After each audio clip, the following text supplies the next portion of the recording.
प्रश्न पहिला, निवडणूक आयुक्तांचा कालावधी किती वर्ष असतो? ह्या प्रश्नाचं उत्तर आहे 6 वर्ष. प्रश्न दुसरा, कोणत्या राज्यात आतापर्यंत राष्ट्रपती राजवट लागलेली नाही? ह्या प्रश्नाचं उत्तर आहे छत्तीसगड राज्य. प्रश्न तिसरा, भारतात सर्वप्रथम राष्ट्रीय आणीबाणी कधी घोषित करण्यात आली?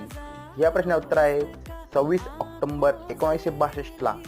प्रश्न चौथा, भारतातील सर्वात लांब रबर डॅम गयाजी डॅम कोणत्या राज्यात आहे? या प्रश्नाचं उत्तर आहे बिहार राज्यात.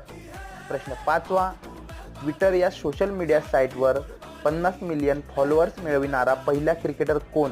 ह्या प्रश्नाचं उत्तर आहे विराट कोहली. प्रश्न सहावा, हडप्पा संस्कृतीचे जगातील सर्वात मोठे संग्रहालय कोणत्या राज्यात उभारले जात आहे? ह्या प्रश्नाचं उत्तर आहे हरियाणा राज्यात. प्रश्न सातवा, भारतात एकूण किती उच्च न्यायालय आहेत? ह्या प्रश्नाचं उत्तर आहे 25.